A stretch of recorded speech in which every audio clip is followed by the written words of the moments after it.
సరే, వాక్యంలోకి వెళ్ళిపోదాం. ఒకసారి దైవజనుడైన పౌలు కొరింథీలో ఉన్న సంఘానికి ఒక లేఖ రాస్తూ, ఆ లేఖలో కొన్ని ప్రాముఖ్యమైన విషయాలని వాళ్ళతో పంచుకుంటున్నాడు. ఏమని రాస్తున్నాడు లేఖలో అని గమనిస్తే, ఇదిగో నేను నేర్పరి అయిన శిల్పకారుని వలె మీకు పునాది వేశాను. ఈ పునాది మీద చాలామంది కడుతున్నారు. కట్టబడే వస్తువులతో వేటితో కట్టాలో తెలియకపోయినా కొంతమంది కడుతున్నారు. ఆ కట్టినటువంటి పని మరలా ఒక రోజున బహిర్గతం అవుతుంది. కట్టినటువంటి పని అగ్ని చేత బయలుపరచబడుద్ది. ఎలా కట్టారా అన్నది పరీక్ష చేయబడుద్ది. ఆ పరీక్ష చేయబడినప్పుడు ఎవరి పని అయితే నిలబడుతుందో, ఎవరి పని అయితే కనబడుతుందో పునాది మీద, వాళ్ళకి దేవుడి ద్వారా జీతం పుచ్చుకుంటారు అని ఒక ఆత్మ సంబంధమైన ఆధ్యాత్మికమైన కట్టడం గురించి వాళ్ళతో చెప్తున్నట్లుగా కనబడింది. దేవునికి స్తోత్రం కలుగును గాక. హుషారుగా చేతితో ఒక స్తోత్రం చేద్దాం. హల్లెలూయా. కొంచెం గట్టిగా చెప్పాలి. ఆ విధంగా కట్టబడితే దేవుడు చెప్పినట్లుగా ఆ విధంగా ఎవరైతే కట్టబడతారో అప్పుడు దేవుడు వాళ్ళలో నివసిస్తాడు. ఎవరైతే దేవుడు చెప్పిన ప్రకారంగా కట్టబడతారో ఆ సేవకుల దగ్గర కడతాడు. దేవుడు వాళ్ళలో నివసించి వాళ్ళకు సమీపంగా మారతాడు. వాళ్ళు దేవుని ఆలయమై ఉంటారు అని చెప్పాడు. దేవునికి స్తోత్రం కలుగును గాక. చదవండి, కొరింథీ మొదటి పత్రిక 3వ అధ్యాయం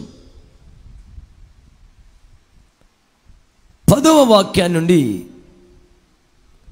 త్వరగా స్పీడ్గా వేగవంతంగా చదివితే, చొప్పున నేను నేర్పరి అయిన శిల్పకారుని వలె పునాది వేశాను, మరి ఒక్కడు దాని మీద కడుతున్నాడు. ప్రతివాడు దాని మీద ఎలాగూ కడుతున్నాడో జాగ్రత్తగా చూసుకోవాలి. వేయబడిన పునాది తప్ప మరొకడు వేయలేడు. ఎస్, ఈ పునాది యేసుక్రీస్తే. ఎవడైనను ఈ పునాది మీద బంగారము, వెండి, వెలగలిగిన రాళ్ళు, కర్ర, గడ్డి, కొయ్య కాలుతో కట్టిన ఎడల కనబడుతుంది. ఆ దినము అది తేటపరచబడుతుంది, అగ్ని చేత బయలుపరచబడుతుంది. వాని పని ఎట్టిదో అది అగ్నియే పరీక్షిస్తుంది. పునాది మీద కట్టబడిన పని నిలిస్తే వాడు జీతం పుచ్చుకుంటాడు. ఒక పని కాల్చబడితే వాడికి నష్టం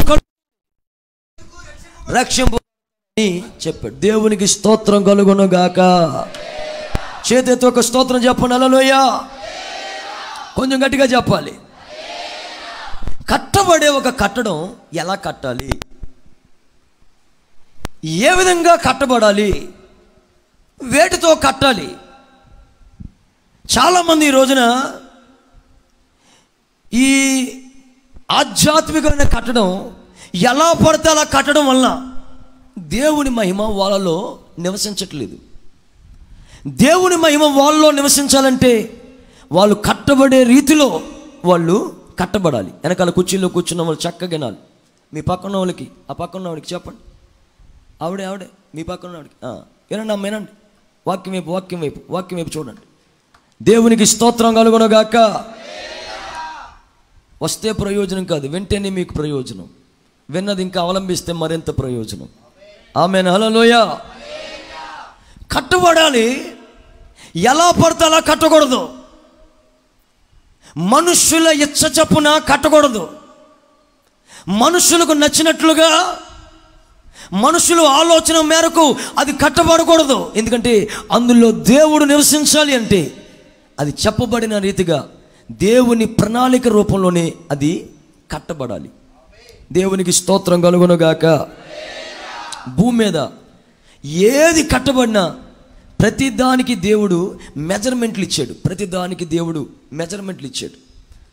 దేవుడు నివసించే ప్రాంతం ఎలా పడితే అలా కట్టకూడదు. అందుకని పాత నిబంధనలో మోషేతో దేవుడు అంటే చెప్పండి, ఇదిగో కొండ మీద నేను నీకు చూపిన రీతిగా నువ్వు కట్టాలి.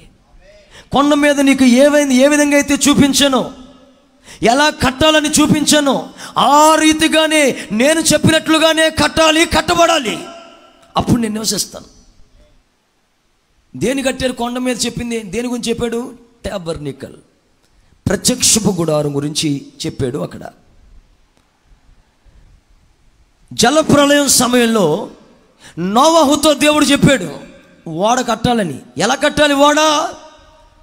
దాని ఎత్తు ఎంతో చెప్పాడు, వెడల్పు ఎంతో చెప్పాడు, అది ఎన్ని అంతస్తులు కట్టాలో చెప్పాడు, ఎంత పొడుగుండాలో చెప్పాడు, ఏ కర్రతో కట్టాలో చెప్పాడు. ప్రతిదీ కట్టబడేది ఏ విధంగా కట్టాలి, దేనితో కట్టాలి, అన్నీ కూడా ప్రతీదీ చెప్పకనే చెప్తూ వచ్చాడు. దేవునికి స్తోత్రం కలుగునుగాక. హుషారుగా చెప్పాలి హల్లెలూయా. ఏమండి, మనుషులు నివసించే దాంట్లోనే ఎన్నో రీతులుగా కట్టబడుతుంటే, ఒక ఆలోచన కాదు 100 ఆలోచనలతో కట్టబడితే, మరి సాక్షాత్తు దేవుడే నివసించాలనుకున్న ప్రాంతంలో ఎలా కట్టబడాలి? ఆయన ప్రణాళిక అని అందరూ చెప్పాలి. ఆయన క్రమము చొప్పున, ఉపదేశపు క్రమము చొప్పున మనము కట్టబడుదుముగాక. అందరూ చెప్పాలి, కట్టబడుదుముగాక. ఇప్పుడు ఆయన నామనండి. దేవునికి స్తోత్రం కలుగునుగాక. ఆ కట్టబడేటప్పుడు అంట, కట్టబడిన పనిని మరలా ఇంజనీర్ గారు వచ్చి చూస్తారంట. కట్టిన తర్వాత ఇంజనీర్ గారు వచ్చి చూసినప్పుడు, ఏ రోజు? ఇంజనీర్ గారు వచ్చే రోజు. దాన్ని ఏమనంటే ఆ దినమున, చెప్పండి ఏదైనా ఆ దినమున. ఈ ఆ దినమున ఏం జరుగుద్ది? అగ్ని వచ్చి వాడి పనిని కాలుస్తుంది. అగ్ని వచ్చి కాల్చినప్పుడు ఆ పని నిలబడితే సరే, కట్టిన వాడికి జీతం, కట్టబడిన దానికి ఆశీర్వాదం. ఆ పని నిలబడకపోతే కట్టిన వాడికి నష్టం తప్ప లాభం ఉండదంట. అంటే కట్టిన మాకు ఏదేనో ఆ దినం అనండి, ఏదేనో అది ఏదేనో. చదవండి, తెస్సలోనికి పత్రిక, మొదటి పత్రిక 1వ అధ్యాయం. తెస్సలోనికి పత్రిక 1:6 నుంచి 8 వరకు. పరిశుద్ధాత్మ వలన కలుగు ఆనందముతో గొప్ప ఉపద్రవమందు మీరు వాక్యమును అంగీకరించి మమ్మును ప్రభువును పోలి నడుచుకునేవారు. ఒక్క నిమిషం. తెస్సలోనికలు రాసిన 2వ పత్రిక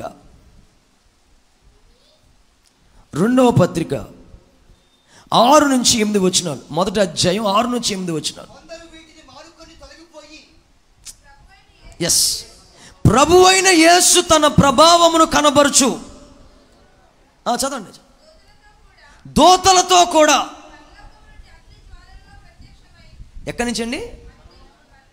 పరలోకములో నుండి అగ్ని జ్వాలలలో ప్రత్యక్షమై దేవుణ్ణి ఎరగని వారికి,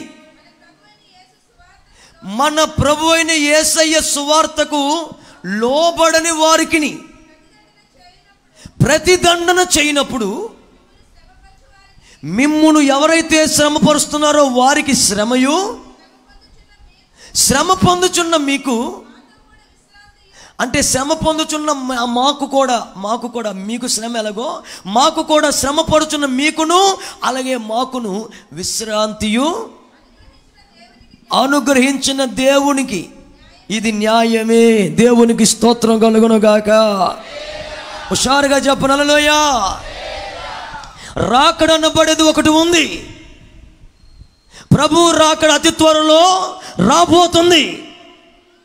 ఈ ప్రభు రాకడ వచ్చినప్పుడు కట్టబడిన ప్రతి పని కాల్చబడుతుంది. ప్రభు రాకడ ఎలా వస్తుందంటే అగ్ని జ్వాలల ద్వారా వస్తుందంట. స్తోత్రం కలుగునుగాక. హుషారుగా చెప్పాలి. అగ్ని జ్వాలల రూపంలో వస్తుంది. ఆ వచ్చినప్పుడు ప్రతి ఒక్కరి పని కాల్చబడుతుంది. Praise the lord.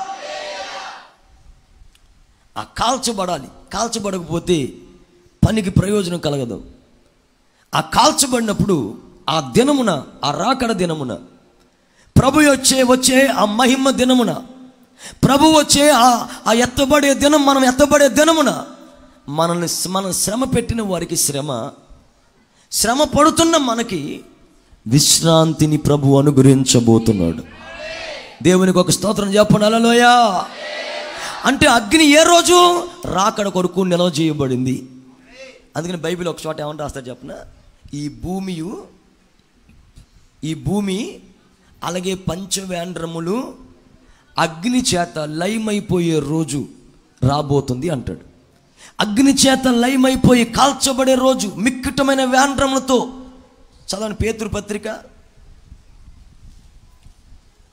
పత్రిక ఒకసారి. ఎన్నో పత్రిక?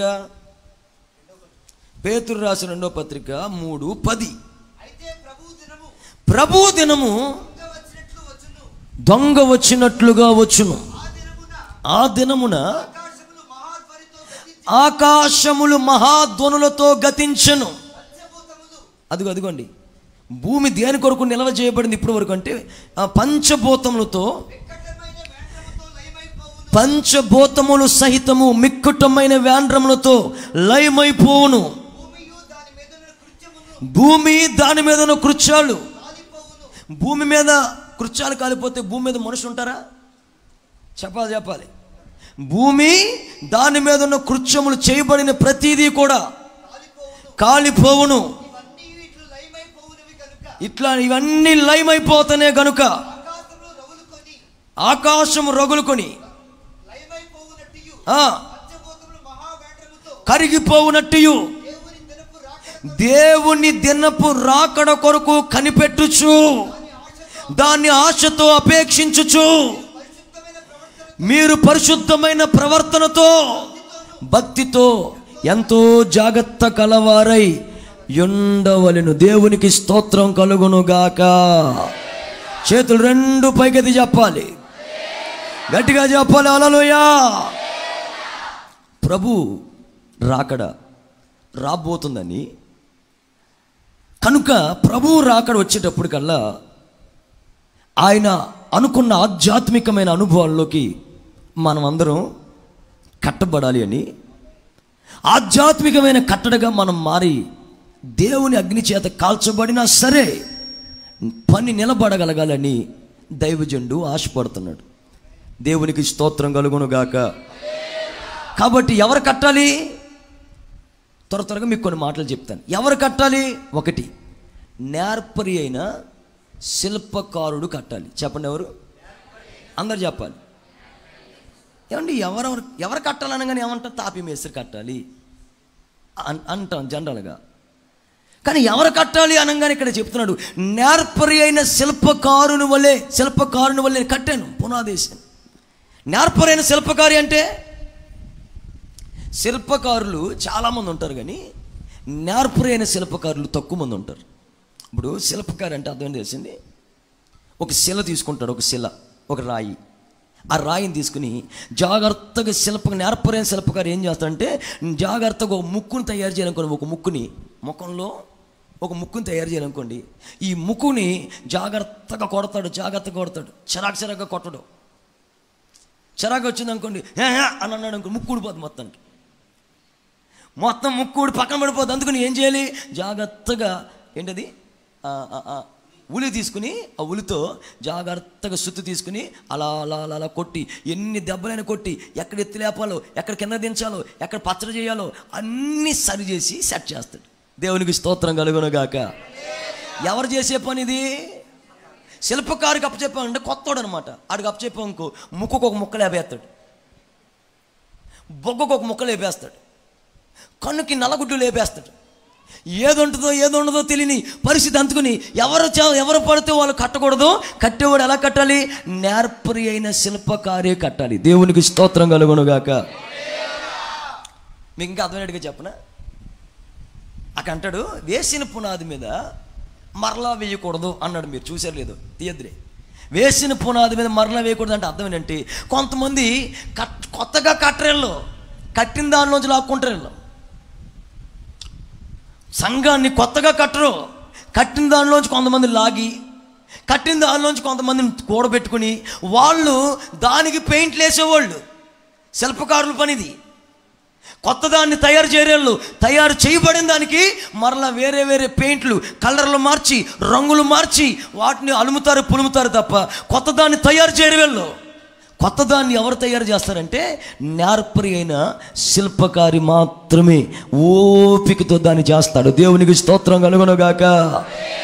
ఈ నేర్పరి అయిన శిల్పకారుని చేతిలోకి వచ్చిన ఈ శిల అది ఓపికతో కట్టబడాలి. ఎలా కట్టతాడో చూడాలి.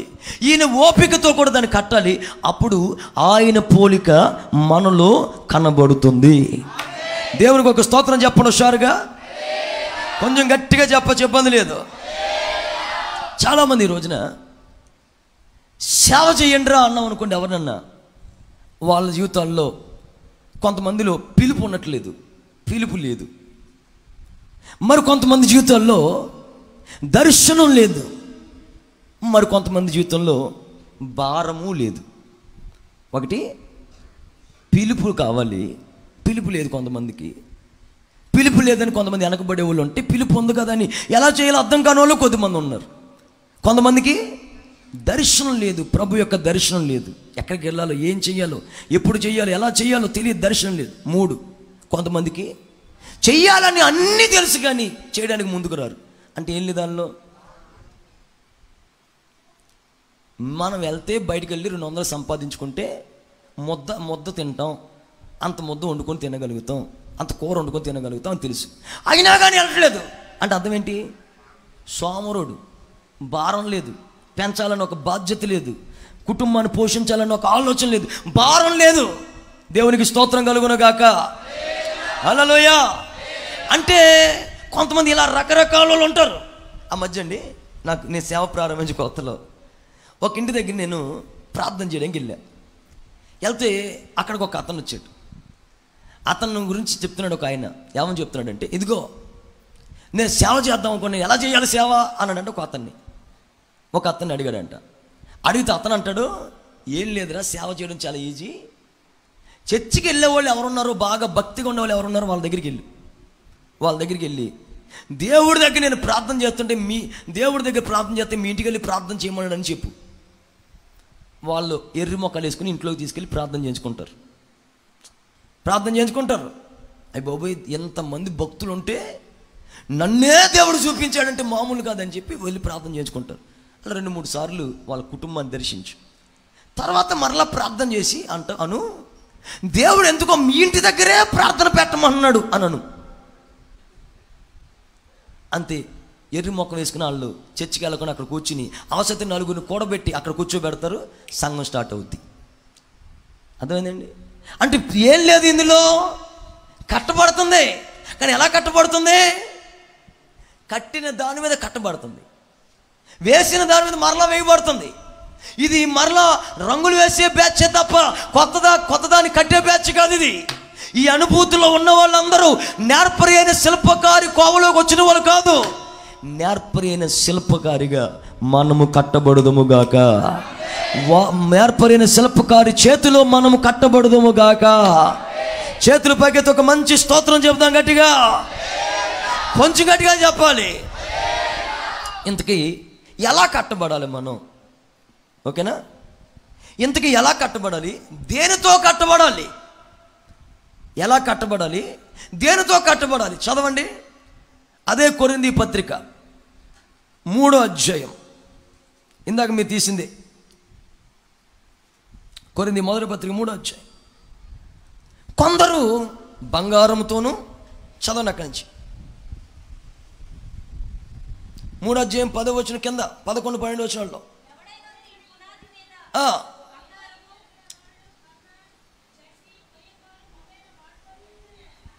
కొంచెం స్పీడ్ అయిపోయినట్టు ఉంది బండి. కనబడును. మళ్ళీ చదవండి ఒకసారి ఎదురు నుంచి. ఎవడైనను ఈ పునాది మీద బంగారము, వెండి, వెలగల రాళ్ళు, 1 బంగారము, 2 వెండి, 3 వెలగలిగిన రాళ్ళు. ఈ 4 ఎన్ని 4లోకి వచ్చేది ఈ 3 పాటలు కూడా. కర్ర, గడ్డి, కొయ్యకాలు. అన్ని కర్ర బ్యాచే, గడ్డి బ్యాచే. కర్ర, గడ్డి, కొయ్యకాలు మొదలైన వాటితో కట్టిన ఎడల. అంతే కదండి. నా వైపు చూడండి. దేంతో కడుతున్నామో అది కనబడాలంట.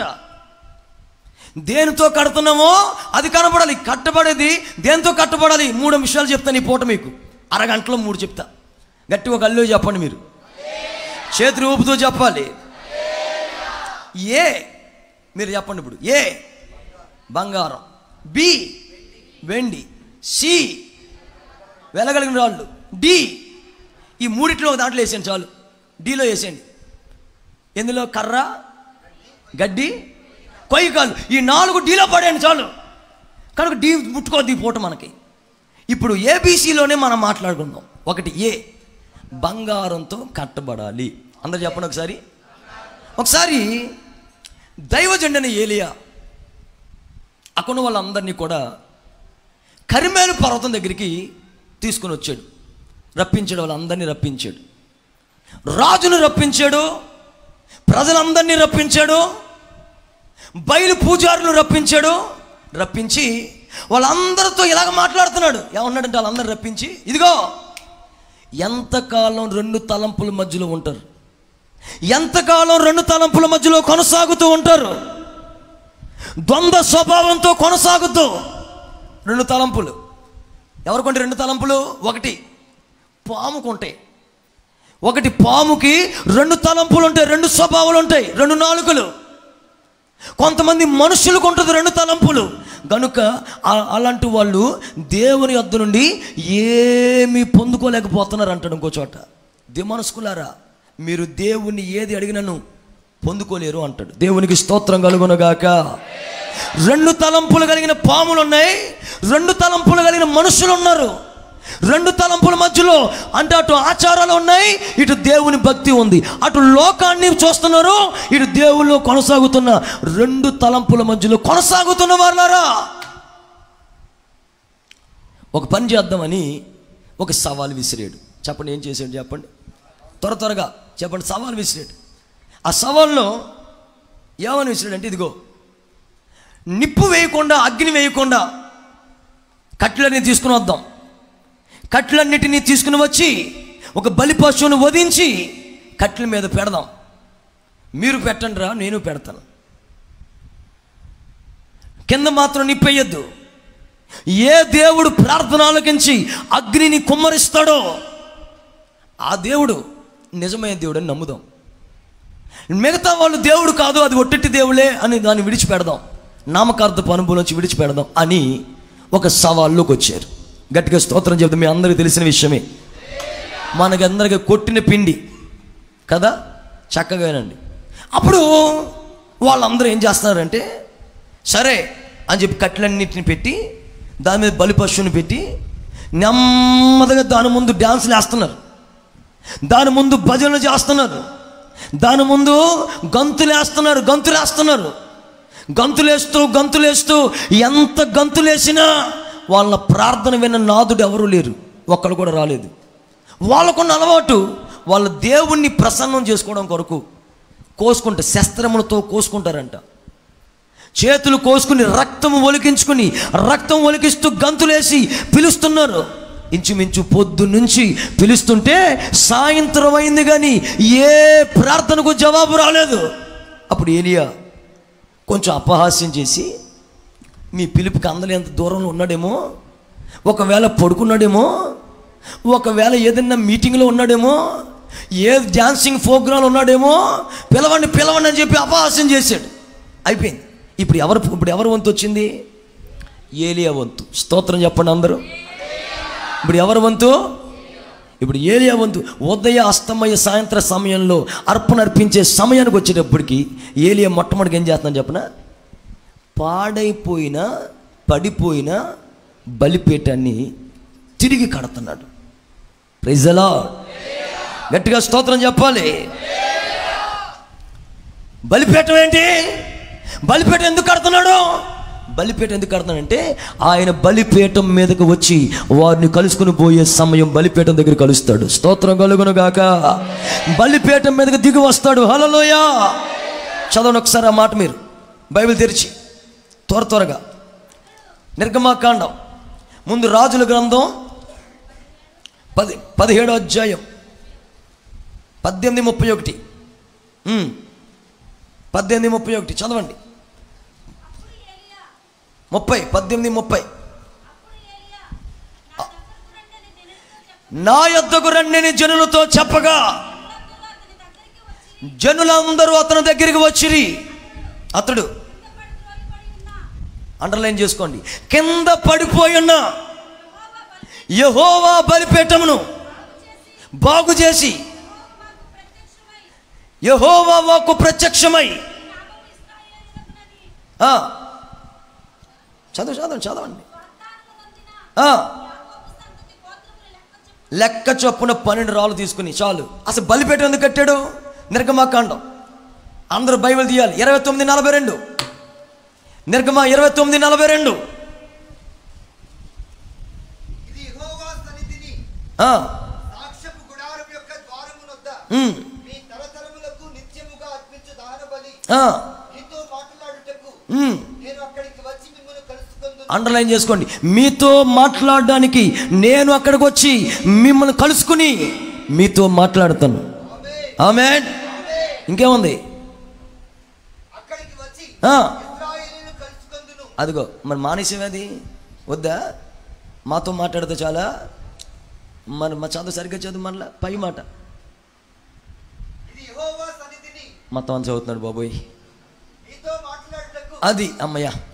మీతో మాట్లాడడానికి నేను అక్కడికి వచ్చి మిమ్మల్ని కలుసుకుంటాను.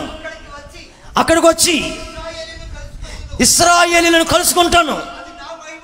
అది నా మహిమ వలన పరిశుద్ధపరచబడుతుంది. దేవునికి స్తోత్రం కలుగును గాక. చేతులు పైకెత్తి స్తోత్రం చెప్పాలి.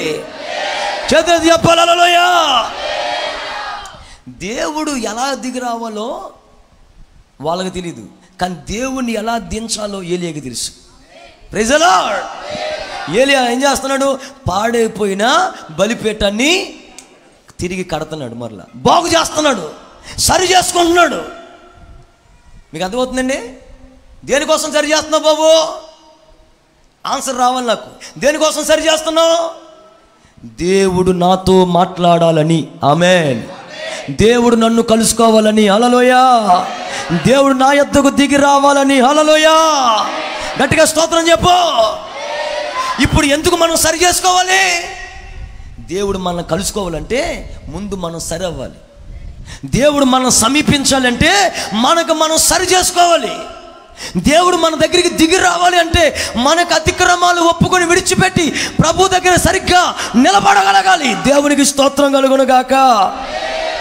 ఎక్కడ పడిపోయామో, ఏ విషయంలో పడిపోయామో, ఎక్కడ జారిపోయామో, ఎక్కడ లోకానికి దగ్గరగా వెళ్ళిపోయామో, ఏ విషయంలో తొట్టిల్లిపోయామో అక్కడ మరలా మనం ఏమవ్వాలి? సరి చేయబడి బలిపీఠం కట్టగలిగితే దేవుని మహిమ విడుదల కాబోతుంది. దేవుని అగ్ని విడుదల కాబోతుంది. దేవుని యొక్క మహిమ వచ్చి వాళ్ళను కలవబోతుంది. స్తోత్రం చెప్పు గట్టిగా. వాళ్ళందరికీ తెలియంది, ఏలియాకి తెలిసింది అదే.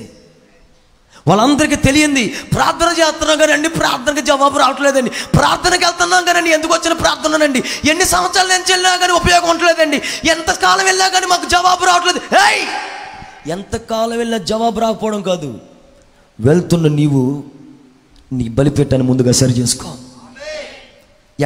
ఎక్కడ పడిపోయిందో, ఎక్కడ పతనావస్థలోకి వచ్చిందో, ఎక్కడ దేవుడు కలుసుకోలేకుండా తయారైపోయావో అది నువ్వు సరి చేసుకోగలిగితే ఆయన దిగి వస్తాడు.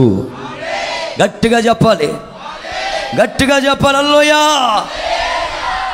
ఇంకో మాట కూడా చెప్తాను మీకు, టైం అయ్యేదాకా వదలగా. వినండి బాగా. ఈయన బలిపీఠం కట్టాడా? కట్టి దేవుని వాగ్దానం ప్రకారంగా ఇశ్రాయేలు 12 గోత్రాలు చెప్పునున్న ఆ రాళ్ళు తీసుకుని, రాళ్ళు ఉన్నాయి కాబట్టి తర్వాత చెప్తాను, ఈ రాళ్ళు ఇప్పుడు ఎత్తను, ఈ తిరగల రాళ్ళు వేరే రాళ్ళు తర్వాత చెప్తాను మీకు. రాళ్ళు తీసుకుని తర్వాత ఒక కందకం ఒకటి తవ్వించి కట్లన్నీ కట్టగా పేర్చి జాగ్రత్తగా మొత్తం దాని మీద బలి పశువుని పెట్టి 3 మానికలు పట్టినంతగా నీళ్లు దాని మీద పోస్తూ వచ్చాడంట. నీళ్ళు పోసాడు. బాగా శ్రద్ధగానండి. ఆమేన్. ఏం చేశాడు చెప్పండి? ఏమండి, నీటిలో నానిన పుల్లలు ఏమన్నా మండుతాయా? చెప్పండి. నీటిలో నానబెట్టిన పుల్లలు మండుతాయా? మండవ పొరపాటున. అయితే మొత్తం అన్నిటిని నీళ్ళలో ఊరబెట్టాడు. ఇప్పుడు భయంకరంగా రోజులు ఇవి.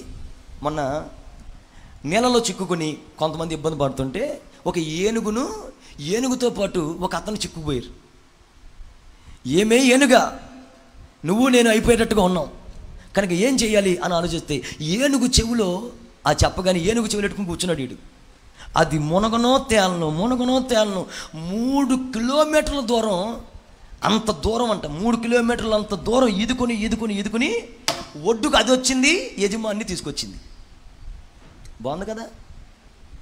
బాగుందా లేదా? అది మొన్న ఇంతలో ఒకడికి పైశాచికం బట్టి అందరు రే నన్ను చూడండి రా.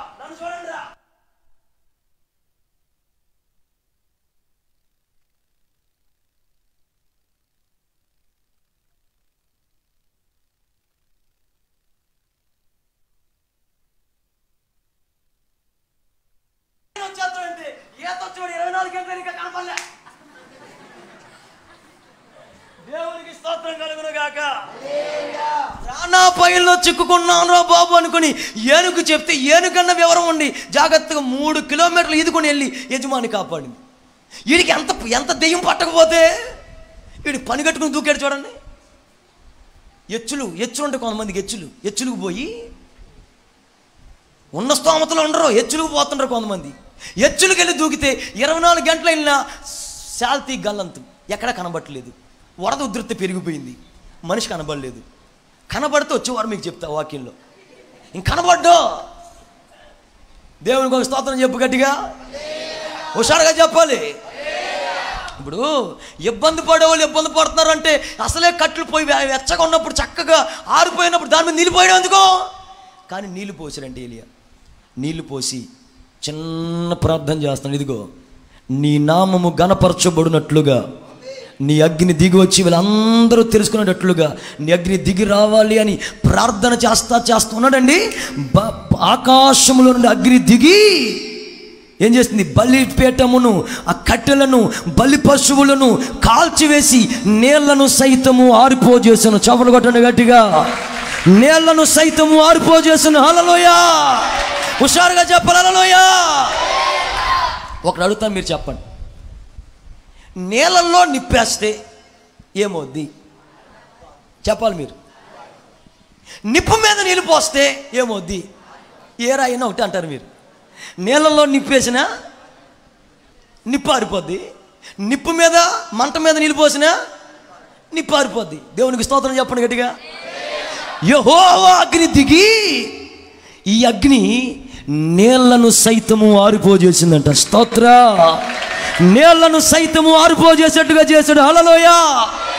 ప్రకృతి కాలమాన ధర్మానికి వ్యతిరేకమైన కార్యాలు నా దేవుడు ఏలియా ప్రార్థన ఆలకించి చేశాడు. స్తోత్ర. ప్రకృతికి వ్యతిరేకమైన కార్యం చేశాడు. స్తోత్ర. ఈ రోజున ఈ మాటలు ఏంటో నీ జీవితంలో యేసు రక్తం చేత కడగబడిన వాడుగా నువ్వు ఉంటే, యేసు రక్తం చేత కడగబడిన జీవితం కలిగి నీవు ఉంటే నీ జీవితంలో కూడా ప్రకృతికి వ్యతిరేకమైన కార్యాలు నా దేవుడు చేసి అద్భుతాలు చేయగలిగిన వాడు. అలా చేయుటకు శక్తిమంతుడు, సమర్థుడు. స్తోత్రం కలుగునుగాక. ప్రకృతి ధర్మం ప్రకారంగా హన్నా గర్భం ఉడికిపోయింది. ప్రకృతి ధర్మం ప్రకారంగా శారా గర్భం ఉడికిపోయింది. ప్రకృతి ధర్మం ప్రకారంగా డాక్టర్ల యొక్క ఆలోచన ప్రకారంగా 35 సంవత్సరాలు 40 సంవత్సరాలు దాటితే ఇంకా గర్భఫలం రాదు అనేది డాక్టర్ల యొక్క ఆలోచన. అది ప్రకృతి ధర్మం. స్త్రీ ధర్మం ఉడికిపోతుంది. వాళ్ళలో కొన్ని హార్మోన్స్ పనిచేయవు, వాళ్ళలో కొన్ని ఆలోచనలు పనిచేయవు. అలాంటి ఎలిజబెత్ జీవితంలో కూడా నా దేవుడు అద్భుతం చేసి సంతానాన్ని అనుగ్రహించాడు. హుషారుగా చేతెత్తి స్తోత్రం చెప్పాలి. హల్లెలూయా.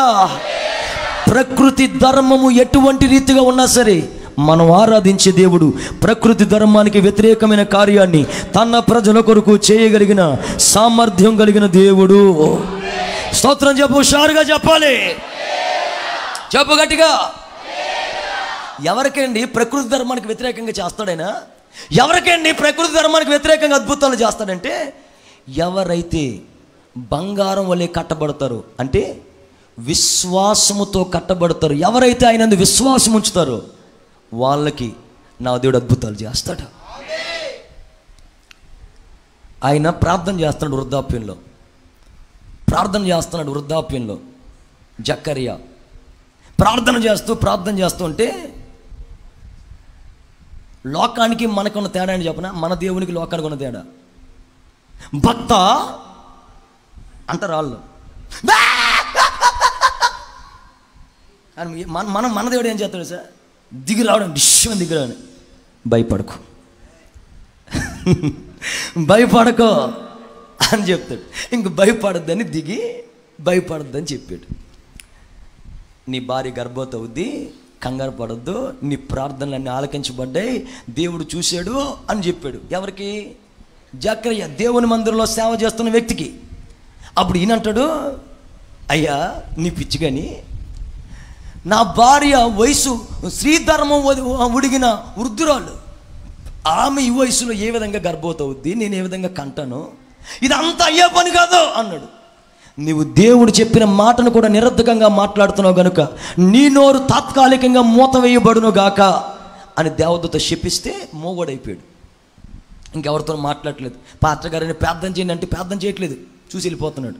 పాస్టర్ గారికి ఏమైందో దైవ దర్శనం కలిగింది అనుకుంటున్నారు అందరూ. దైవ దర్శనం కలిగింది అనుకుని ఆయన వెళ్ళిపోతానంటే తిన్నగా వెళ్ళాడు భార్య దగ్గరికి వెళ్ళి అన్నాడు. అంటే భార్య వచ్చింది, ఏమయ్యా నోటితో పిల్లలేకపోతున్నావా, బంగారు లాంటి పేరెట్టుకుని ఎలిజబెత్ అని అన్నది. ఓ నాయన నీ నోరు పడిపోయింది, నిజంగా నీ నోరు పడిపోయింది, ఏమైందయ్యా అంది.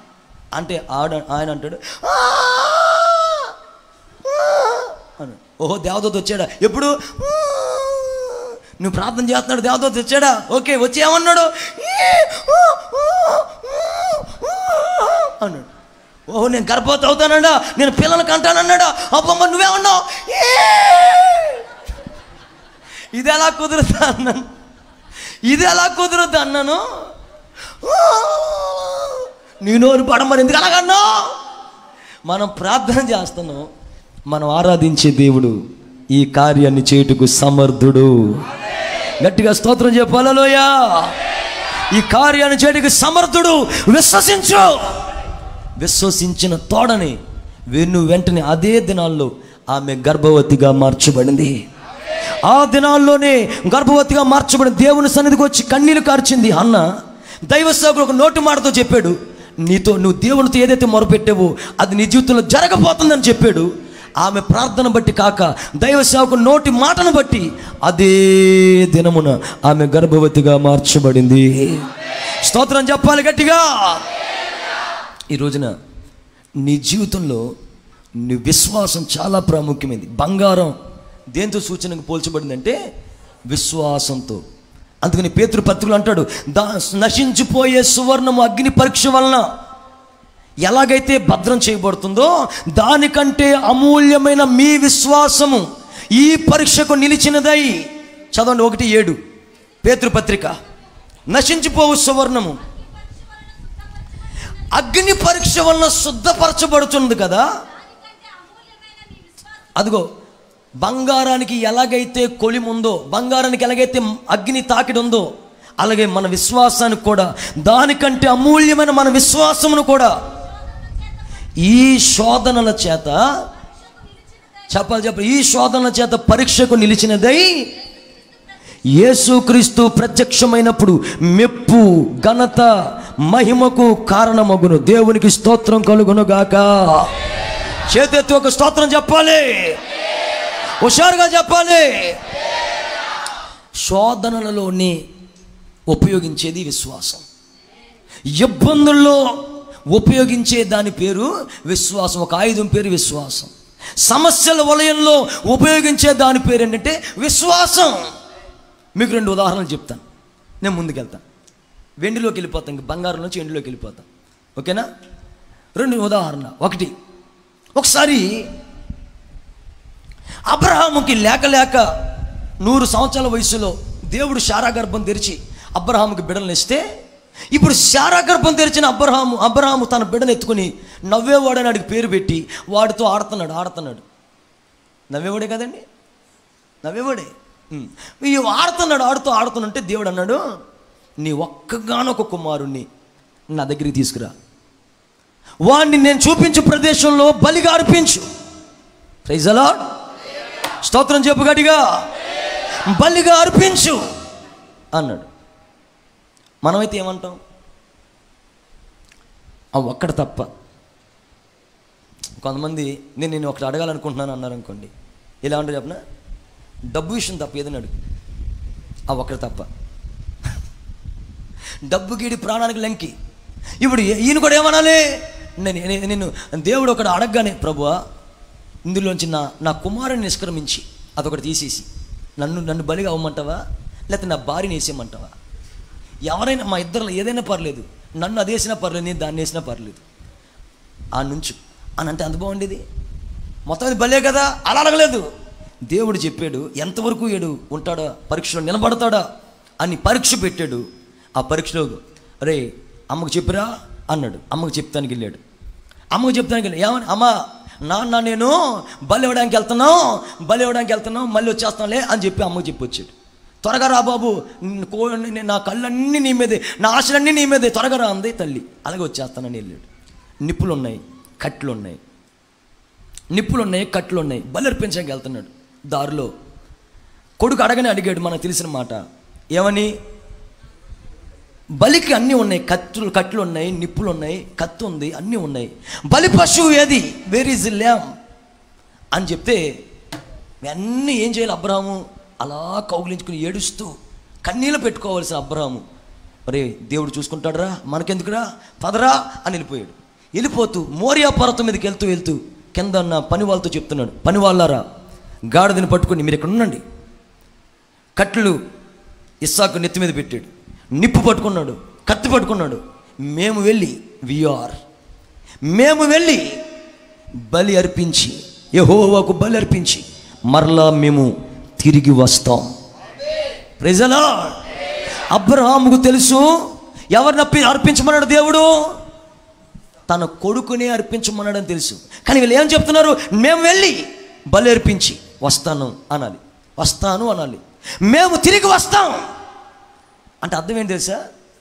నేను నా దేవునికి అర్పిస్తాను, నా కొడుకుని బూడిద చేసేస్తాను, నరుకుతాను, కత్తికొక కన్నగా నరుకుతాను, ఆని కాలుస్తాను, బూడిద చేస్తాను, దహన బలి అర్పిస్తాను, కాల్చబడిపోతాడు, బూడిదైపోతాడు.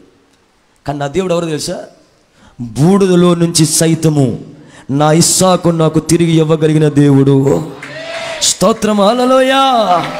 బూడిద చేసిన దాని నుంచి కూడా బూడిద ద్వారా ఏది మిగలదు, అది గంగలో కలపడం తప్ప. కానీ ఆ బూడిదలో నుంచి కూడా నా ఇస్సాకు నా కొడుకుని ఇవ్వగలిగిన దేవుడు నా దేవుడు. స్తోత్రం, హల్లెలూయా. ఏముంది అతనిలో?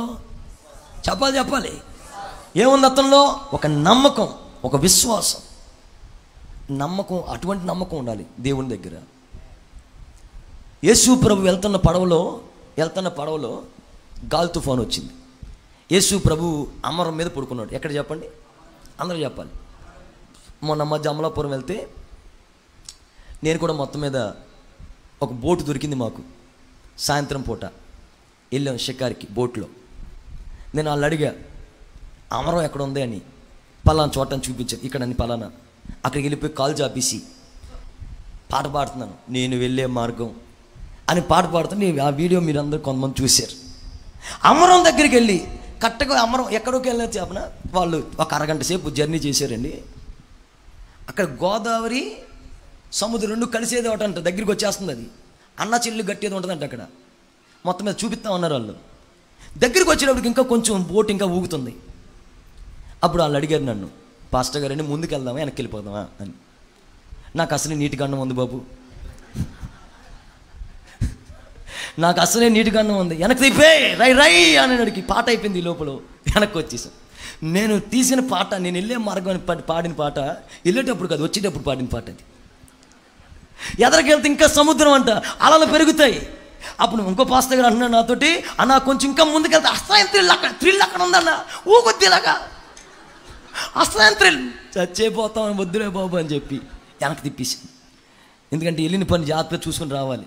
ఇంట్లో మాట ఇచ్చినామని నేను వెళ్ళి తిరిగి జాగ్రత్తగా వస్తా, మళ్ళీ మాట ఉమ్మవకూడదని చెప్పి జాగ్రత్తగా వచ్చేసి.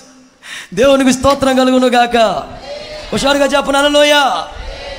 ఇప్పుడు యేసు ప్రభు, నేను ఎందులో వెళ్ళాను ఎందుకు చెప్పండి. ఇప్పుడు బోట్లోనే, ఎందులో గోదావరిలో వెళ్ళాను, సముద్రం దాకా వెళ్ళలేదు, ఇంకా గోదావరి వరకు వెళ్ళాను. ఇప్పుడు యేసు ప్రభు చేసే ప్రయాణం, శిష్యులందరినీ పెట్టుకుని చేసే ప్రయాణం ఎక్కడ అనుకున్నారు? సాక్షాత్తు సముద్రంలోనే. ఇప్పుడు సముద్రంలో అలలు లేస్తున్నాయి. యేసు ప్రభు కొద్దిసేపు పడుకున్నాడు అమరం దగ్గర. అలలు కొడుతున్నప్పుడు ఉవ్వెత్తున లేచి అలలు కొట్టి నీళ్లు పడుతున్నాయి, అమరం మీద పడుతున్నాయి, యేసు ప్రభు మీద పడుతున్నాయి, ఈ పడవలో కూడా పడుతున్నాయి. పడతా ఉన్నప్పుడు అందరు బెంబేలు పడిపోయి కంగారు పడిపోయి యేసు ప్రభు, బోధ కూడా మేము నశించిపోతుంటే నీకు చింత లేదా? మేము చచ్చిపోయేటట్టుగా ఉన్నాం బాబు, ఎలా నిద్రపడుతుంది బాబు అన్నారు. దేవునికి స్తోత్రం. అప్పుడు యేసు ప్రభు లేచి గాలిని గద్దించి గాలి మేడలు కూల్చిన నీతో షాలెము నీడయే నాకు మేలాయిను. గాలిని గద్దించి గాలి మేడలు కూల్చిన నీతో షాలెము నీడయే నాకు మేలాయిను. నార్పణలు నీవు పరిశుద్ధపరచుచున్నావని యేసయ్యాని పాదాల చెంత నా శిరము వంచెదా. నీవే నాకని నేనే నీకని నాకై విజ్ఞాపన చేయుచున్నావని. నీవే నాకని నేనే నీకని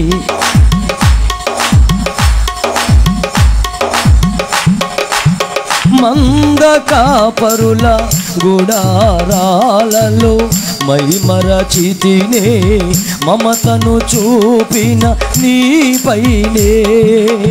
మంద కాపరుల గుడారాలలో మైమరచితినే మమతను చూపిన నీపైనే.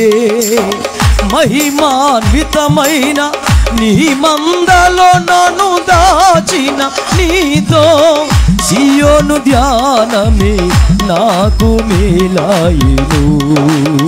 మహిమాన్వితమైన నీ మందలో నన్ను దాచిన నీతో సియోను ధ్యానమే నాకు మేలాయిను.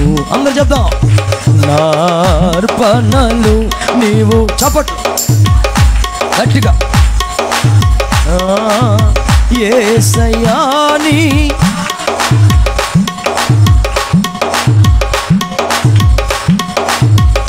మరలా యేసయ్యాని పాదాల చెంత నా శిరము వంచెదా.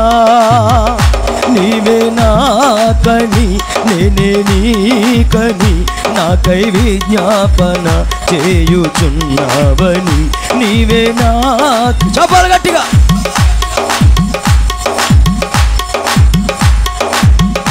మరొకసారి. నీవే నాకని నేనే నీకని నాకై విజ్ఞాపన చేయుచున్నావని.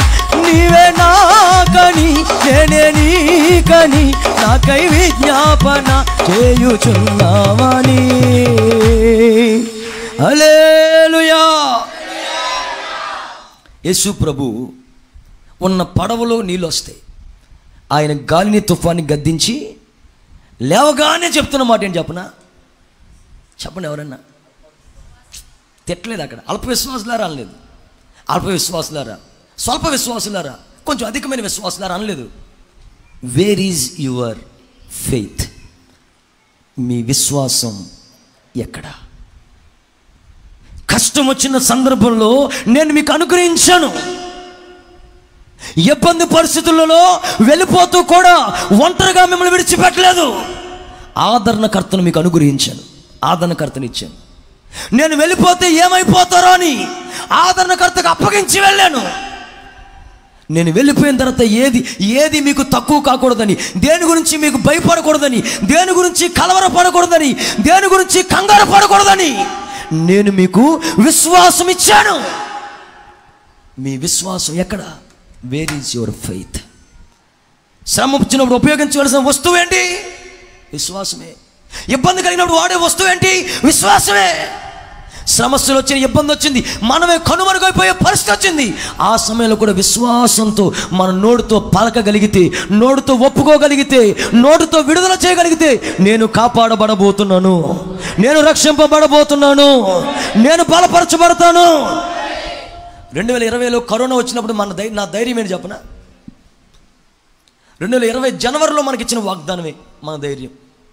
భయపడకము, నేను మీకు తోడుగా ఉన్నాను. 2020 జనవరిలో మనకు ఆ వాగ్దానం వచ్చింది. మార్చి నుంచి కరోనా వచ్చింది. ఎవరికి ఎటువంటి కీడు రాకుండా నా దేవుడు కాపాడాడు. ఎవరికి ఒకళ్ళు వచ్చినా వాళ్ళు ఆశ్చర్యతగా లేవనెత్తాడు, కానీ మరణానికి మాత్రం అప్పగించకపోవడం గల కారణం ఏదైనా ఉందంటే మా భక్తి, మాకు గొప్పతనం, మా పరిశుద్ధత కాదు, ఆయన ఇచ్చిన వాగ్దానం. రీజన్ భయపడకో అని ఆయన చెప్పిన వాగ్దానం మనందరినీ కంచిగా కాపాడింది. ఈ రోజున నువ్వు దేంతో కట్టబడాలి చెప్పనా? విశ్వాసంతో కట్టబడాలి, బంగారంతో కట్టబడాలి. అగ్ని పరీక్ష చేత కాల్చబడినా కానీ ఆ బంగారం యేసు ప్రభు వచ్చినప్పుడు ఆ విశ్వాసం కనబడగలగాలి. కనబడితే అప్పుడు మనకు మెప్పు వస్తుంది, అప్పుడు మనకి ఆశీర్వాదం వస్తుంది. బంగారంతో కట్టబడిన ఆ ఆలయంలోకి ఆయన దిగి వస్తాడు. ఆమేన్. ఏ రోగం వచ్చినా కంగారు పడద్దు, ఏ అనారోగ్యం వచ్చినా కంగారు పడద్దు, ఎటువంటి అప్పులు వచ్చినా కంగారు పడద్దు, పారిపోవద్దు. ఎక్కడికి కూడా నిలబడు, విశ్వాసం అప్లై చేయి, విశ్వాసం ఉపయోగించు. మనల్ని పిలిచిన దేవుడు నమ్మదగినవాడు.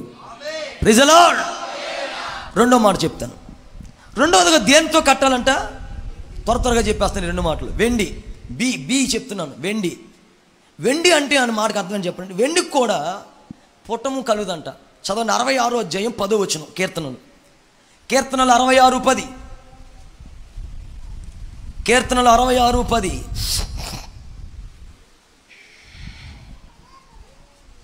ఉందా? దేవా,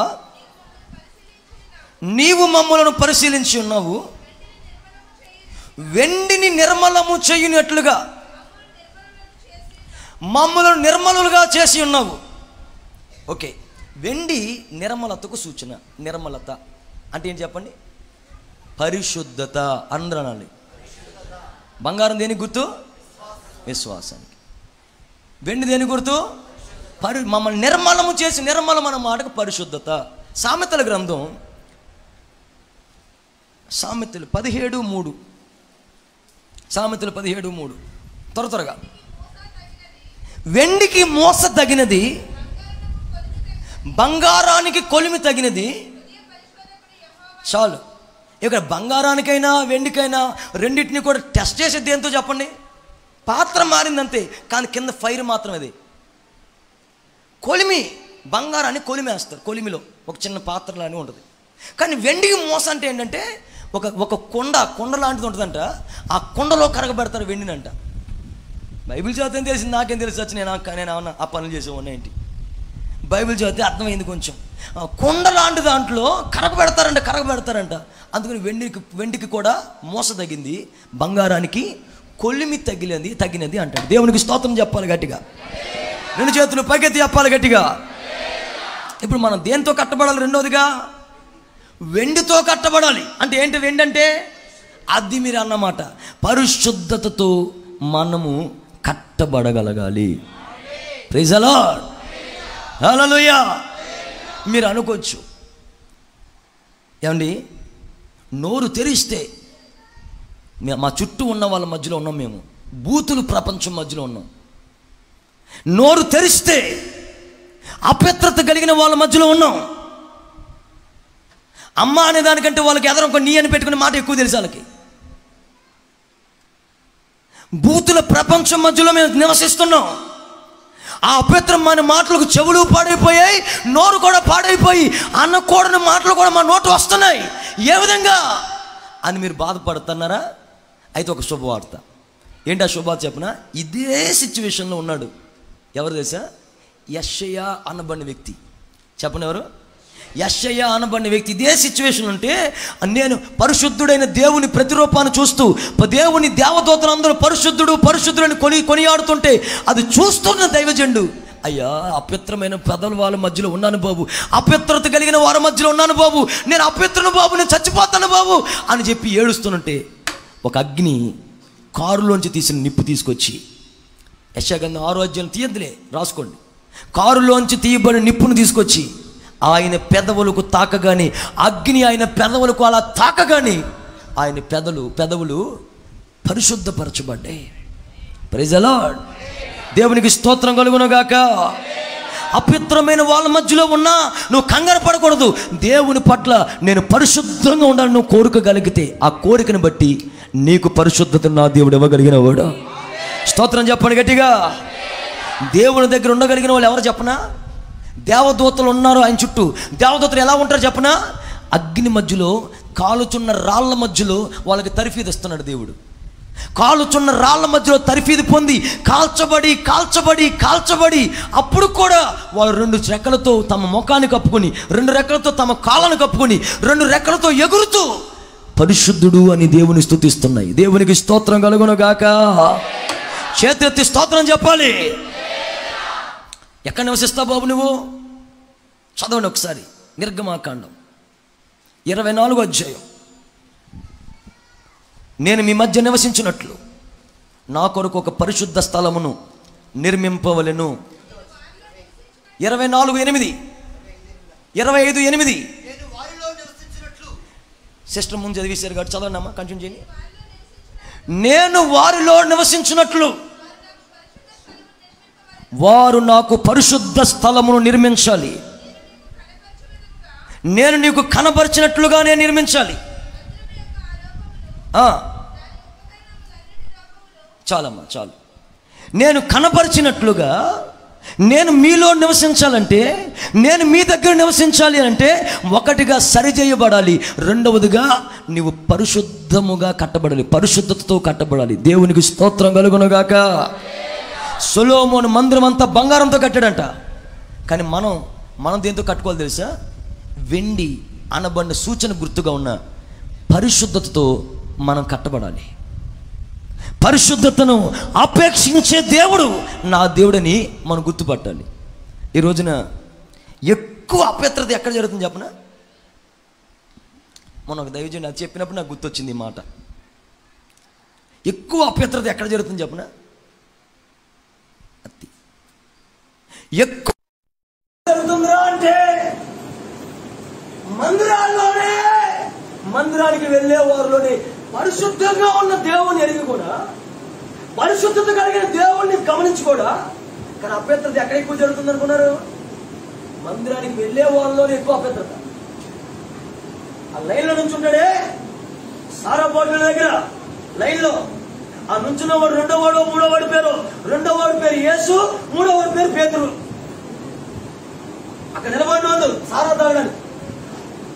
బైబిల్లో దైవజనుడు పౌలు చెప్పగానే చెప్తున్నాడు. ఏమని చెప్తున్నా? డైరెక్ట్ గా చెప్పగానే ఒక మాట చెప్తున్నాడు. ఏమని? మీలో ఒక వదంతి ఒకటి వచ్చింది. ఏంటది? ఒకడు తన సొంత తల్లిని తన దగ్గర, మరో మాట చెప్తానని, అట్టి పెట్టుకున్నాడంట. ఇంకా పౌలు ఇంకా మామూలుగా పచ్చిగా చెప్పాడు. అదే చెప్పాడు. మీరు మీద వచ్చి గుసగుస వచ్చింది, మంచిగానే వచ్చింది బైక్. ఒకడు తన సొంత తల్లినే అట్టి పెట్టుకున్నాడంట పాపం చేయడానికి. ఇలాంటి కార్యము అన్యజనులలో కూడా ఎక్కడా కూడా లేదు, కనబడట్లేదు అంటాడు. దేవునికి స్తోత్రం కలుగునుగాక. అన్యజనులలో లేనిది మనకి దాపరించడం గల కారణం ఏంటి? అర్థమవుతుందండి. యేసు ప్రభు నమ్ముకోక ముందు ఏడ్చేవాళ్ళు అంటే అర్థం ఉంది. యేసు ప్రభు ఎరగక ముందు ఏదో పడిపోయేవాళ్ళు అంటే అర్థం ఉంది. యేసు ప్రభుని ఎరిగి నేను పరిశుద్ధుడై ఉన్న ప్రకారంగా మీరు కూడా పరిశుద్ధత కలిగి ఉండమని దేవుడు చెప్తుంటే ఇంకా భయంకర అపవిత్రత, భయంకరమైన చూసేవి దేవుని మందిరంలో వాళ్ళు, అపవిత్రమైన అశ్లీలమైన దృశ్యాలు చూసేవాళ్ళు దేవుని మందిరంలోనే, ఎఫ్ఐఆర్ పెట్టుకునేవాళ్ళు దేవుని మందిరంలోనే, పాపపు ఇచ్చలో పాపులాడుతూ ఉన్నవాళ్ళు దేవుని మందిరాల్లోనే అనేక మంది నివసిస్తున్నారు. దేవునికి స్తోత్రం కలుగును గాక. హల్లెలూయా. అపవిత్రత ఉన్న చోట ఆయన ఉండడు. ఎక్కడ ఉంటాడు ఆయన? పరిశుద్ధతకు నేరం ఎక్కడైతే ఉందో ఆ పరిశుద్ధతలో నివసించగలిగిన దేవుడు నా దేవుడు. స్తోత్రం చెప్పండి గట్టిగా, కొంచెం గట్టిగా చెప్పాలి. ఏ చూపులతో అపవిత్రత, తలంపులతో అపవిత్రత చేసేవాడి దగ్గర ఉన్నాడు. అటువంటి పాటల దగ్గర, అటువంటి మాటల దగ్గర ఆయనకు అవసరం లేదు. వాటిని పరిశుద్ధపరుచుకున్న వాళ్ళ దగ్గర, అది కనబడకుండా తమను తాము కడుక్కున్న వాళ్ళ ద్వారా, అగ్ని చేత శుద్ధి చేయబడిన వాళ్ళ ద్వారా ఆయన అక్కడ నివాసము చేయగలిగిన దేవుడు. స్తోత్రం గట్టిగా చెప్పాలి, హుషారుగా చెప్పాలి, కొంచెం గట్టిగా చెప్పాలి. హల్లెలూయా. ఈ రోజున పరిశుద్ధత మనలో ఉండాలి.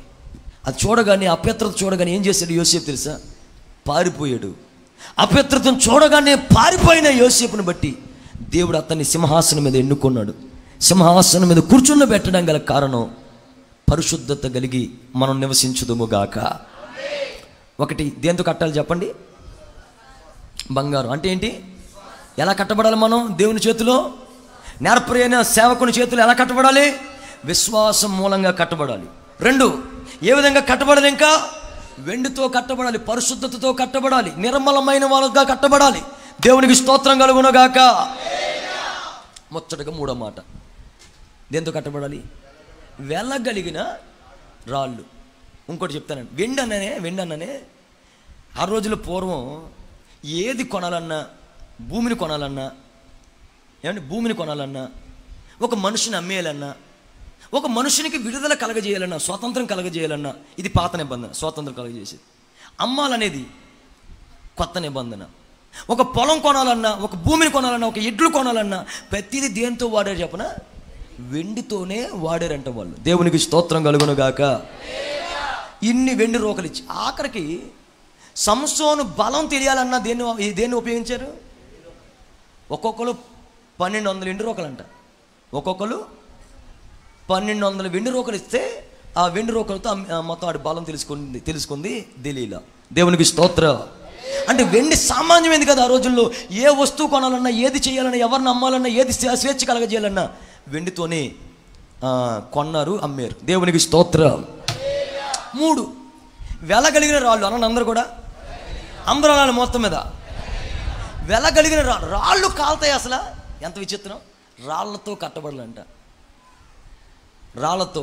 మన దేవుడు నగరాన్ని దేంతో కట్టాడు? 12 రాళ్లతో, 12 ముత్యాలతో కట్టాడని కొన్ని చోట్ల రాస్తాడు. స్తోత్రం కలుగునుగాక. రాయి దేనికి గుర్తు? ఎవరన్నా చెప్పగలిగితే వాళ్ళకి 500 రూపాయలు మొదటి బహుమతికి ఇస్తాను. తర్వాత 450, తర్వాత 400. స్థిరంగా ఉంటుంది. ఇంకా బాగుంది పాయింటే. ఇంకా సింపుల్గా చెప్తానండి.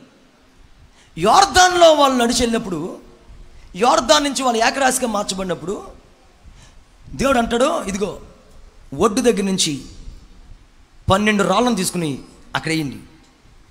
ఎందుకో తెలుసా? నీ పిల్లలు, నీ తర్వాత వచ్చే సెకండ్ జనరేషన్ వస్తుంది, వాళ్ళకి ఈ రాళ్ళు దేనికి గుర్తు అంటే ఆ రోజున ఆయన యోర్దాన్ని ఏకరాశిగా మార్చిన దానికి గుర్తు అని చెప్పండి. స్తోత్రం కలుగును గాక. అర్థమవుతుందండి? రాళ్ళు సాక్ష్యానికి గుర్తు కదా, అంతే కదా. పాత నిబంధనలో వేసిన ప్రతి రాయి సాక్ష్యానికి. ముందుగానే 12 రాళ్ళు తీసుకుని నీ నామము పెట్టబడిన జ్ఞాపకార్థమైన 12 రాళ్లతో ఆయన ఒక బలిపీఠము కట్టెను. దేవునికి స్తోత్రం కలుగునుగాక. 12 రాళ్లతో ఎర్ర సముద్రం దగ్గర ఒకటి ఆనవాలు పెట్టాడు, యోర్దాన్ నది దగ్గర ఒక ఆనవాలు పెట్టాడు. ఒక్కొక్క దేవుడు చేసిన అద్భుతాల దగ్గర ఒక్కొక్క చోట 12 రాళ్ళు ఆనవాలు పెట్టడానికి గల కారణం ఏంటంటే అది గుర్తుకి, సాక్ష్యానికి, దేవుని యొక్క కార్యాలకి గుర్తు. దేవునికి స్తోత్రం కలుగును గాక. చేతులెత్తి స్తోత్రం చెప్పాలి, హుషారుగా చెప్పాలి. మీకు అర్థమయ్యేట్టుగా చెప్తానండి. దావీదు ఎప్పుడు వెలుగులోకి వచ్చాడు చెప్పండి? జనాల్లోకి తెలిసింది. జనాలకు ఎప్పుడు తెలిసాడు చెప్పండి? అబ్బాబు ఎంత స్పీడ్గా ఉన్నారు మీరు. అందుకే ఇలాంటి వాటికి ఆఫర్ ఇవ్వట్లేదు నేను. దావీదు దేని బట్టి బయటకు వచ్చాడు, వెలుగులోకి వచ్చాడు? గొర్రెల దగ్గర ఉన్నంత వరకు దావీదు ఎవరో మనకు తెలియదు. దైవజనుడు దగ్గరికి వచ్చే వరకు కూడా దావీదు ఎవరో మనకు తెలియదు. తండ్రి చేత కబురు పంపించేంత వరకు కూడా దావీదు ఎవరో తెలియదు. జున్ను కట్టలు పట్టుకొచ్చినప్పుడు కూడా దావీదు ఎవరో తెలియదు. కానీ దావీదు ఎప్పుడు బయటకు వచ్చాడు చెప్పనా? గొల్యాతుని చంపాడు. సౌలు 1000 మందిని, దావీదు 10,000 మందిని చంపాడు హో అని చెప్పి. అలాగ అందరు అమ్మలక్కలు అందరూ పాట పాడుకుంటూ వెళ్ళిపోతారు. ఎవరు నోట్లో ఉన్నప్పుడు దావీదే, ఎవరు పొలంలో అయినా దావీదే. ఏ చేతి పని దగ్గరికి వెళ్ళినా ప్రతి ఒక్క చోట నోటు తెరిస్తే దావీదు దావీదు దావీదు. ఏంటి దావీదు? 10,000 మందికి సమానమైన వ్యక్తిని చంపాడు. దేవునికి స్తోత్రం చెప్పండి గట్టిగా, హుషారుగా చెప్పాలి. దీన్ని బట్టి మీకు అర్థమైంది ఏంటి చెప్పనా? ఈ ఎవరిని చంపాడు చెప్పండి. గొల్యాతు అనండి అందరూ. గొల్యాతు అంటే అర్థం ఏంటి? ఏం చేశాడు గొల్యాతు? దేవుని ప్రజల మీద తిరస్కారం కలిగి ఉన్నాడు. దేవుని ప్రజలంటే విలువ లేనట్టుగా ఉన్నాడు. దేవుని ప్రజలంటే దేవుని ప్రజలకు వ్యతిరేకంగా ఉన్నాడు. దేవునికి వ్యతిరేకంగా ఉన్నాడు, దైవజనులకు వ్యతిరేకంగా ఉన్నాడు, రాజుకు వ్యతిరేకంగా ఉన్నాడు. ప్రతి ఒక్కరికి తిరస్కారంతో నింపబడ్డాడు. దేవునికి స్తోత్రం కలుగును గాక. గట్టిగా చెప్పండి హల్లెలూయా. తిరస్కార బుద్ధి కలిగిన ఆత్మను మనం చంపగలిగితే మన పని కనబడుతుంది.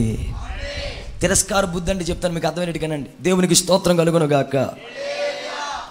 యేసు ప్రభు చనిపోయే టైంలో ఆయన అక్కడ వెళ్ళాడు. రాతి వేతంత దూరం వెళ్ళిన తర్వాత యేసు ప్రభు ప్రార్థన చేస్తూ శిష్యులతో అన్నాడు, ఇదిగో మీరు కొంచెంసేపు మెలుకోగొండి, ప్రార్థన చేయండి అన్నాడు. యేసు ప్రభు వచ్చేటప్పటికి వీళ్ళు ఏం చేస్తున్నారు చెప్పాలి? మీరు నిద్రపోతున్నారు.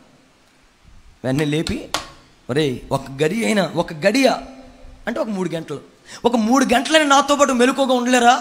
లేవండి, ప్రార్థన చేయి. నేను మరలా వెళ్ళి ప్రార్థన చేసుకుని వస్తాను, ఎంతకాలం మీతో ఉంటాను రా అని చెప్పి వెళ్ళి మరలా ప్రార్థన చేసుకోవడానికి వెళ్ళాడు. మరలా వచ్చేటప్పటికి మరలా పడుకున్నారు. మరలా లేపాడు, వెళ్ళాడు. ఇలా 3 సార్లు జరిగిన తర్వాత వాళ్ళు నిద్రాభారంతో ఉన్నందువలన అని రాస్తాడు. దేని చెప్పండి? బైబిల్ ఇంకో చోట ఏమని రాస్తాడు చెప్పనా? ఆత్మసిద్ధమే. కొంతమందికి ఎందుకు రాలేదు అని అడిగండి. మన వారు ఎందుకు రాలేదు? అబ్బాయి, తమ్ముడు చెల్లి ఎందుకు రాలేదు? వర్షం అన్నయ్య గారు, వర్షం. మిరగా బజ్జీలు వేసుకుని ఇంట్లో తింటాను కూర్చున్నాం, కానీ మందిరానికి రాబుద్ది అవ్వలేదు. ఎందుకు రాబుద్ది అవ్వలేదు? వర్షం. ఆత్మ ఏమంటుందంటే వెళ్ళాలి, దేవుని పని చేయాలి, ప్రార్థనకి వెళ్ళాలి. ఆత్మ ఏమంటుంది? ఆల్ నైట్లో కూర్చోవాలి. ఆత్మ ఏమంటుంది? ఆత్మలో ఆ వాక్యాలు విని మనం రగిలించబడాలి. ఆత్మ ఏమంటుంది? మనం దేవుని కొరకు 2-3 గంటలు మోకాళ్ళు వేసి ప్రార్థన చేయాలి అని ఆత్మ అంటుంటే, శరీరం ఏమంటుంది? ఇంత అలసిపోయిన దేహం మీద ఇంత అవసరం ఇప్పుడు ప్రార్థన? ఇంత వర్షంలో ఇటువంటి అట్మాస్ఫియర్ అత్తమానం రాదు. ఇటువంటి వర్షంలో ప్రార్థన అవసరమా? ఇటువంటి సందర్భంలో ప్రార్థన అవసరమా? ఈ రాత్రిపూట ఎంత ప్రార్థన అవసరమా అనేవాళ్ళు రకరకాలుగా ఉంటారు. అంటే అర్థం ఏంటంటే, దేవుని కార్యాలకు వ్యతిరేకంగా ఉండే ఆత్మ ఒకటి ఉంది. నా మాటలు అర్థమవుతున్న స్తోత్రం చెప్పాలి. దేవుని పనికి వ్యతిరేకంగా ఉండే ఆత్మ ఒకటి ఉంది మనలోనే. దేవునికి ఇస్తున్నాం అనుకోండి కానుక, వెంటనే 1000 రూపాయలు అవసరమా దేవునికి? ఇప్పుడు ఆయనకి ఏం తక్కువని? నాకేదో తక్కువైంది అని కాదు ఇవ్వాల్సింది, మీకు ఏది తక్కువ కాకూడదని ఇవ్వాలి. ఆమేన్. నాకేదో తక్కువైపోయింది, నాకు లేదు అని ఎప్పుడైనా అడుక్కున్న దినాలు ఉన్నాయా? ఈ 18 ఏళ్ళగా నన్ను అడుక్కొని ఇచ్చారా మీరేమన్నా? కానీ ఇప్పుడు నాకేదో తక్కువైంది, 1000 రూపాయలు ఆయనకెందుకు, 3000 రూపాయలు ఆయనకెందుకు, 10,000 రూపాయలు ఆయనకెందుకు, 1,00,000 రూపాయలు పెచ్చబట్టాడు ఆయనకెందుకు అనుకోకూడదు. మీకు ఏమీ తక్కువ కాకుండా ఉండినట్లు దేవునికి ఇవ్వాలి. దేవునికి స్తోత్రం కలుగునుగాక. అననీయ సప్పీరను దేవుని దగ్గరికి లోకం నుంచి దూరం చేసిందేంటి? ఈ ఆత్మే, వ్యతిరేకపు ఆత్మ. దేవుల్లో ఒక వ్యక్తిని ఎదగనివ్వకుండా చేసే ఆత్మ ఏంటి? అది వ్యతిరేకపు ఆత్మ. ఒకప్పుడు ఎదర కూర్చున్నవాడు ఇప్పుడు నెమ్మదిగా వెనకపోవడానికి కారణం ఏంటది? వ్యతిరేకపు ఆత్మ. ఒకప్పుడు దేవుని కార్యాలంటే ముందు మూడో కాలుతో ముందుకు వచ్చేవాడు, ఇప్పుడు వెనకపడడానికి కారణం ఏంటి? వ్యతిరేకపు ఆత్మ. ఇప్పుడు నీ సాక్ష్యం పరిమళించబడాలంటే, గొల్యాతుని చంపితే దావీదు సాక్ష్యం పరిమళించబడినట్లు నీలో ఏ వ్యతిరేకపు ఆత్మ అయితే పనిచేస్తుందో దాన్ని నువ్వు చంపగలిగిన రోజున నా దేవుడు నీలో నివసించబోతున్నాడు. చపడగొట్టు, గట్టిగా కొట్టు, హల్లెలూయా. ఆయన నీలో నివసించునుగాక, నీతో నివసించునుగాక. గొల్యాత్ అనేది ఒక స్పిరిట్, ఆ ఆత్మను చంపాలి. అప్పుడే దావీదు బయటకు వచ్చాడు. అప్పుడే దావీదు అంటే తెలిసింది ప్రజలందరికీ, నీకు నాకు అందరికీ కూడా. ఏ వ్యతిరేకత నీలో పనిచేస్తుందో ఆ పక్కనోడు ఇప్పుడు మందిరానికి ఎందుకంటే ఆయన చమ్మని కాదు, పక్కది అంటది. ఇప్పుడు ఈ మందిరానికి ఇప్పుడు ఎందుకులే, వచ్చేవారు అందుకో ఏమన్నా అంటారా అని పక్కదంటది.